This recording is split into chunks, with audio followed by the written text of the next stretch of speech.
Great Bear is a good B&M Invert located at Hersheypark. It stands 90 feet tall, has 2,800 feet of track, reaches a top speed of 58 miles per hour, and has 4 inversions. And it actually has one of the most unconventional layouts on any invert out there. This is our full-length, in-depth review of Great Bear and our comments about what you can expect when you go to Hersheypark to ride this coaster. Now, let's get into the review. Great Bear is located on Kissing Tower Hill in between the Hollow and Zoo America.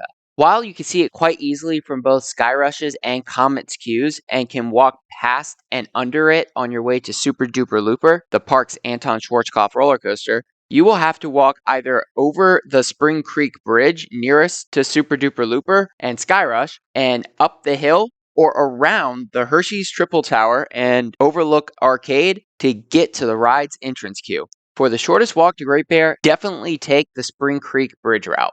As you approach the ride's entrance queue, you will see the ride logo on the side of a building, displaying the ride name and a bear constellation. That constellation is Great Bear's theme, which is actually based on the Ursa Major constellation, otherwise known as the Great Bear. The entrance to the queue is located immediately towards the left of that building, displaying the ride logo. As you enter the queue, you will either enter the long sequence of switchbacks or proceed directly to the part of the queue that goes along Great Bear's final brake run and turn into the waiting break.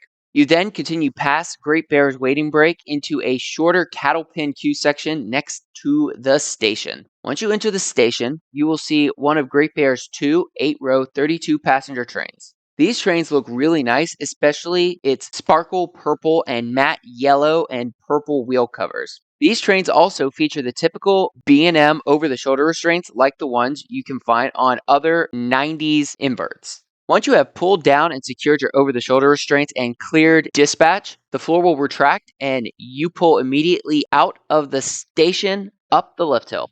At the top of the lift hill, you enter a short drop into Great Bear's first element, a rightward banked helix, followed by a short section of straight track before plunging down the 124-foot first drop. You then fly into a vertical loop, which has some good whip as you pull out of it, especially if you're sitting towards the back of the train. Out of the vertical loop, you enter a short section of straight track before entering Great Bear's second inversion, an Immelman loop. If you have done other inverts like Afterburn or Alpengeist, you get some good whip coming off of this Immelman. You then climb into a whippy 0G roll, which delivers the strongest whip towards the back of the train. As you come out of the 0G roll, you travel through a short valley before taking a left-hand turn into some straight track going over Spring Creek. You then take a left-hand turn before entering the final inversion, a corkscrew, which actually whips you towards the right. Out of the corkscrew, you take a short left-hand turn followed by a right-hand turn into some straight track that glides into the final brake run, thus ending your ride.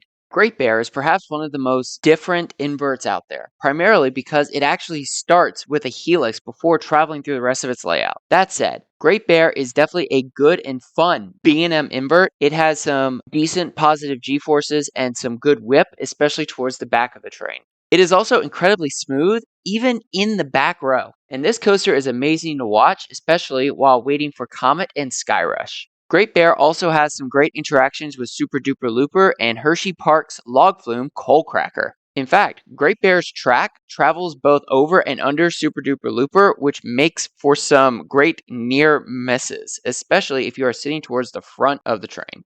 While Great Bear has more straight track than other inverts, the ride is still really good and does a great job with the elements it does have, given its lack of a mid-course brake run. If you care about theming though, you will find no such thing in either Great Bear's station or during the ride. Other than the Ursa Major constellation reference, Great Bear really does not have a theme. But Great Bear makes up for its lack of theming with its location in the park. Great Bear has an incredible setting. Its station sits upon a hill, and the layout goes primarily through the hollow, interacting with both the pathways near Comet and Skyrush and Spring Creek. Great Bear's black track and silver supports actually look quite stunning along Spring Creek and next to Super Duper Looper. And it is quite impressive how Hersheypark was able to fit Great Bear in that specific plot of land. Overall, Great Bear is a really good B&M invert.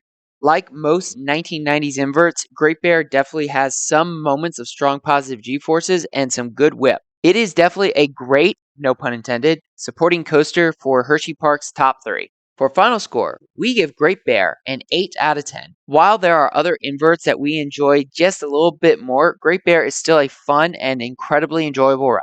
So, let us know in the comments if you have ridden Great Bear at Hersheypark, and if so, what you think about it. And if you are new to the channel, please like and subscribe for more coaster and amusement park content like this. Thank you for watching, and stay tuned for more coaster reviews and amusement park content from Coaster Adventures, and we hope to see you in the next one.